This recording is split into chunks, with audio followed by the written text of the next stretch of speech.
Eh bien, l'annonce qu'on a eue, sincèrement, ça inaugure rien de bon, hein. Ouais, des potox, c'est Ontox, et bienvenue dans cette nouvelle vidéo consacrée à la critique de l'épisode 31 de la 8ème saison des Apprentis Aventuriers. Avant de commencer, comme d'habitude, n'hésitez pas à liker, partager, commenter la vidéo, ça aide énormément la chaîne. Objectif 50 likes, j'ai jamais fait 50 likes sur une vidéo, donc j'ai envie de dire objectif 50 likes. Je compte sur vous, je suis persuadé que vous pouvez le faire. Et en même temps, si mon contenu vous plaît, n'hésitez pas à vous abonner et pourquoi pas à activer la cloche pour ne louper aucune de mes autres vidéos. Et donc on a eu un bon épisode ou un bon demi-épisode, on va dire. En tout cas pour un épisode du lundi, c'était pas fameux parce que il s'est pas passé grand chose. Alors la première partie a été vraiment cool, hein. Déjà on a eu l'info par rapport au choix des rouges et finalement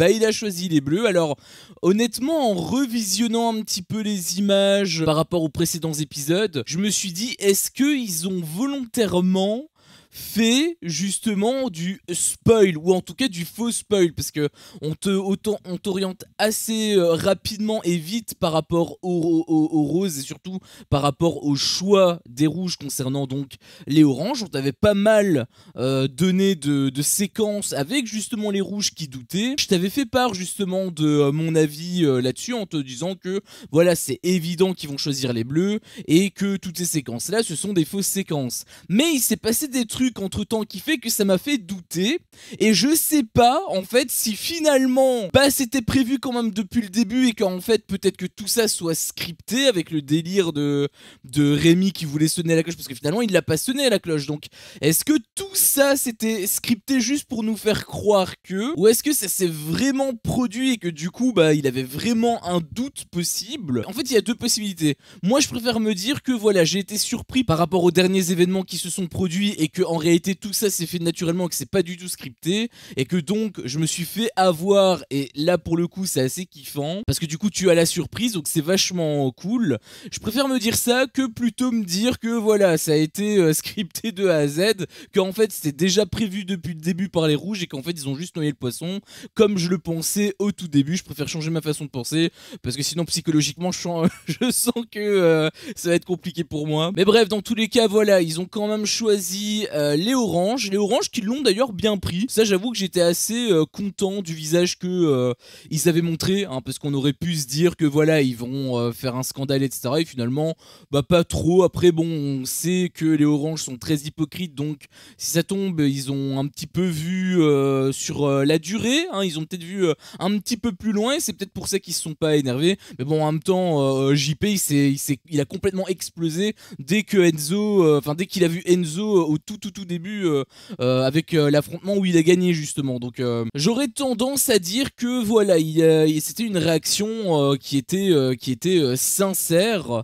Quoi qu'il en soit, il a quand même un petit peu en travers de la gorge, hein, parce qu'il avait dit un petit peu plus tard quand il avait rejoint, parce que oui, malheureusement ou heureusement, ça dépend de quel côté vous vous penchez. Les oranges finalement ont été éliminés, enfin ils ont dû repartir sur du côté de la jungle, parce que ce sont les roses qui ont gagné dans un duel qui était vachement sympa. Honnêtement, c'était le duel où voilà, il fallait manger, enfin l'épreuve de l'affrontement pardon, où il fallait manger de la merde globalement, hein. C'est des trucs qui sont pas spécialement très appétissants, encore que il y a un petit truc là, avec les biscuits etc, j'ai trouvé que c'était très bizarre parce que normalement c'est censé être des trucs qui sont pas forcément appétissants, hein, parce que sinon ça veut dire que ça veut dire qu'ils ont mangé des biscuits alors que les autres candidats non. Les autres candidats d'ailleurs qui n'ont pas bronché par rapport au fait qu'ils ont pu se régaler avec des biscuits. Enfin si là, je sais plus c'était qui, Joy peut-être, qui avait dit vite fait oh j'aimerais bien manger les biscuits ou un truc ainsi, tu vois, elle a dit vraiment vite fait, mais le reste, mais ils s'en battaient les couilles des biscuits. Enfin je veux dire, si t'as vraiment faim à ce point, tu réagis autrement. Genre dans Koh-Lanta par exemple, quand t'as des plats genre des lasagnes ou des trucs ainsi, les gens mais ils sont en extase. Bon ok d'accord, c'est pas des lasagnes, mais ça reste quand même beaucoup plus succulent. En tout cas ça donne plus envie de manger que par exemple des noix de coco, hein, qui mangent depuis je sais pas combien de temps. Du coup le fait qu'ils aient pas bronché, je dois reconnaître que ça me fait un peu bizarre. Après bon, je rappelle, parce qu'il y a eu l'info qui a fuité, que tous les dimanches hein, les candidats avaient droit à un croque-monsieur et je sais plus c'est quoi, un jus de fruits ou une connerie ainsi. Ça a été une info qui a été fuitée par Aquababe, il me semble que c'est lui qui avait donné l'info. Donc bon, je sais pas si c'est réel ou non, mais dans tous les cas, bah, ça me paraît un petit peu logique hein, par rapport aux réactions qu'on voit depuis le début, le fait qu'ils sont pas spécialement très fins, et de toute façon le côté survie, hein, parce que j'ai déjà fait part de mon avis là-dessus, mais le côté survie est très peu présent, hein, ou en tout cas vraiment falsifié, j'ai l'impression. Mais hormis ce petit truc, j'ai trouvé que voilà, le jeu était quand même assez cool, il avait un petit peu de tension, il avait un petit peu de performance, il avait beaucoup de performance, hein, parce que mentalement il faut quand même y aller, même si JP il a abandonné à une manche, hein, il avait abandonné avec les vers de cocotier vivants, hein, donc ça veut dire que si la finale, bah, y a le truc des vers de cocotier, bah, ça sert à rien qu'il soit là, hein, parce que s'il est pas prêt à manger des vers de cocotier, je sais pas pourquoi il aurait envie à ce point d'aller en finale. Enfin si, par rapport à l'argent qu'ils peuvent gagner par jour de tournage, mais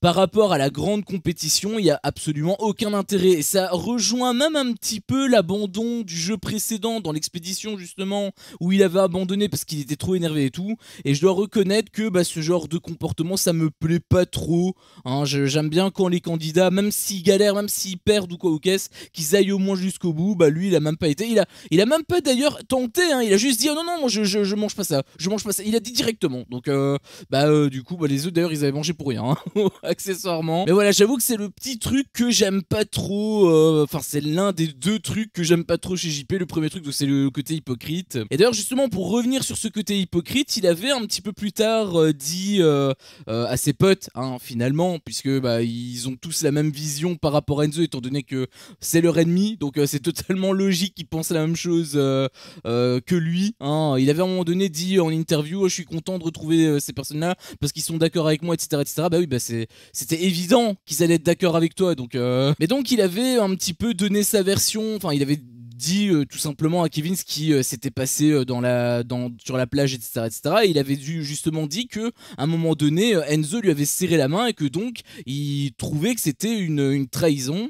Et je pourrais comprendre un petit peu ce point de vue, genre tu te serres la main, du coup tu donnes ta parole, etc., etc. Je pourrais comprendre ce point de vue, sauf que en fait, bah, je pense que du côté de Enzo, quand il avait serré la main, c'est pas en mode moi je te donne ma parole, c'est plutôt ok, j'accepte ton serrage de main, c'est plutôt JP qui donne sa parole, parce qu'il avait Enzo qui lui avait posé une question et JP qui lui avait répondu et il lui avait tendu la main. Donc c'est vraiment une volonté de JP pour prouver à Enzo que justement il accepterait d'aller en finale avec lui en fait. Pour moi c'est pas réellement Enzo qui a trahi sa parole, pour moi c'est plutôt JP qui a donné sa parole réellement. Après oui, de son point de vue on pourrait en débattre hein, de ça. C'est vrai que c'est très limite je trouve par rapport au côté trahison, je parle. Après côté trahison, je veux dire les oranges ils ont aussi trahi les bleus, d'ailleurs ils en ont pas parlé ça hein, bizarrement, ou peut-être pas finalement, mais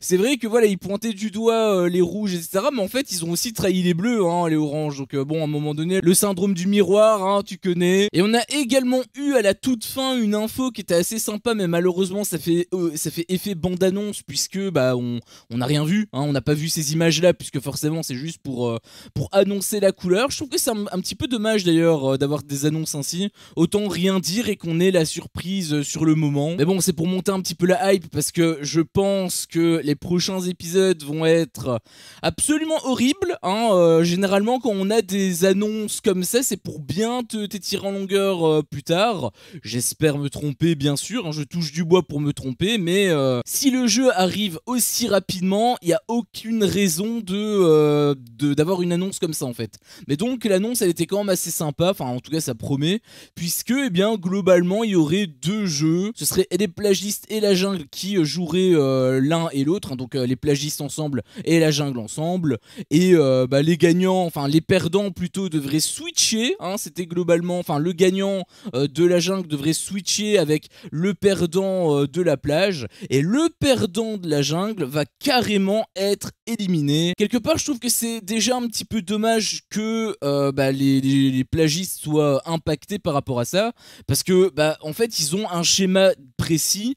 Et le truc c'est que là ils ont complètement bouleversé les règles. Et ça c'est le genre de truc que j'aime pas, parce que quand tu as quelque chose qui est établi de base et que tu t'y tiens comme ça au fil des jours, au fil des semaines même, du coup tu t'attends à ce que tout simplement ce soit une ligne droite et que ça ne change pas pour rien. Parce que là en gros il n'y a aucune raison de changer cette règle là. Mais voilà, le fait que ceux qui sont sur la plage cette fois-ci soient un petit peu désavantagés par rapport aux autres qui étaient sur la plage au tout début. Par exemple JP qui a pu bénéficier pendant très longtemps de la plage. Là pour le coup ça va être un petit peu plus compliqué, parce que autant les bleus par exemple quand ils avaient été à l'épreuve de l'affrontement, ils avaient quand même une chance de gagner, un petit peu comme avec deux cerveaux. Quand t'es éliminé t'as quand même le duel, tu peux quand même te rattraper. Là pour le coup non, si t'es dernier hop tu dégages. Après quelque part ça fait une tournante, donc c'est un petit peu mieux. Je pense que j'aurais apprécié ce format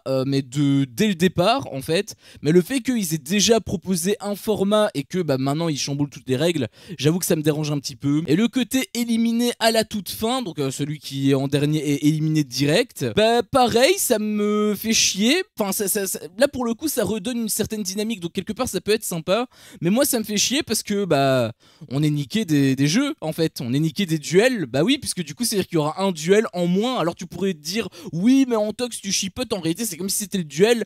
Non, puisque le jeu là ça va être l'équivalent de l'expédition et de l'épreuve de l'affrontement. Donc en fait on va avoir moins de jeux pour pouvoir avoir la même quantité. Bon alors du coup ce sera moins étiré en longueur, donc quelque part c'est un petit peu mieux on va dire. Mais on a quand même moins de jeux et ça fait chier. Ça je vais pas te mentir que ça fait chier. Encore une fois je rappelle, on suit cette émission pour la compétition et dans la compétition il y a des jeux, des duels, des épreuves etc. Le fait que ce soit ultra espacé déjà ça me fait chier, mais en plus s'ils t'en retirent, s'ils t'en amputent, je dois reconnaître que c'est une très mauvaise nouvelle. Je sais pas si vous étiez content quand il y a eu l'info. Moi j'avoue qu'au début j'étais un petit peu réticent, et plus j'y réfléchis plus je me dis en fait on se fait carrément carotte là en gros. Donc voilà, pas fan déjà de cette annonce. Et plus tard on a eu justement la deuxième partie qui était la partie la plus soporifique puisque voilà on a eu des gens qui parlaient globalement. Le côté survie, où est-ce qu'il est, je sais pas, je le cherche encore. On a eu une lettre à un moment donné quand même de Laurent. En réalité c'était totalement scripté bien évidemment, tu te doutes bien qu'il n'y a pas de facteur qui passe, enfin bref. Je suis vraiment pas fan de cette idée de boîte aux lettres et tout, mais bref ils veulent le mettre, donc ils le mettent. Du coup cette lettre c'était juste pour annoncer, moi à la base je me suis dit voilà c'est pour annoncer que le jeu va démarrer, tu vois, le jeu là qui a été annoncé, ça aurait été un beau cliffhanger justement par rapport à ce que Laurent avait dit. Mais non, c'est juste pour dire que il va y avoir une fête, donc la survie elle est vraiment comme ça, on la ressent bien la survie par rapport aux candidats, c'est absolument exquis. Donc voilà. Et il a éventuellement Hilary aussi qui a appelé ses enfants, qui était un petit peu touchant, mais bon. Le problème c'est que ça m'en touche une sans faire bouger l'autre en fait. Et je parle de Hilary, mais je parle également du truc de la fête. Je parle de toute la deuxième partie, épisode du lundi. Encore une fois je rappelle, c'est vraiment faiblard. Vraiment c'est extrêmement faiblard. Et finalement je suis pas spécialement hypé par la suite en fait. Donc voilà, finalement assez déçu, je vais pas te le cacher. N'hésite pas toi à me faire part de ton avis dans l'espace commentaire concernant donc cette fameuse annonce. Est-ce que tu es hypé ou non? Je t'ai donné des arguments, à moins qu'on se fasse pas carotte sur les jeux et que du coup on ait toujours la même quantité, j'ai envie de te dire pourquoi pas. Mais vu ce qu'ils nous proposent, ça a clairement l'air d'être des jeux en moins. Donc bon, n'hésite pas quand même à me faire part de ton avis dans l'espace commentaire, et on le saura de toute façon dans les prochains épisodes. Et je pense que ce sera pas l'épisode de demain, je pense que l'épisode de demain va être bien chiant. Peut-être même l'épisode de mercredi, j'anticipe déjà, je me dis déjà l'épisode de mercredi aussi va être chiant, et on aura seulement le teaser à la fin de l'épisode de mercredi. C'est comme ça que moi je vois les choses. J'espère quand même qu'on ait le jeu mercredi, ça forcément c'est mon objectif. Mais étant donné que voilà il y a eu une bande-annonce encore une fois de la part de Laurent, j'ai un petit peu peur. On le saura dans tous les cas dans les prochains épisodes, on le saura bientôt dans tous les cas, mais je reste sur mes gardes. Enfin bref, sur ce c'était mon avis sur cet épisode. Si mon contenu te plaît, fais-le moi savoir en me laissant un énorme pouce bleu. À chaque fois que je vois ça, je vois que mon contenu plaît, et donc moi ça me motive à continuer. Si t'es pas encore un peu tox, qu'est-ce que tu attends pour me défoncer ce gros bouton bouton rouge. N'hésite pas à activer la cloche pour ne rien louper. Et je te dis à la prochaine pour une prochaine vidéo. Ciao.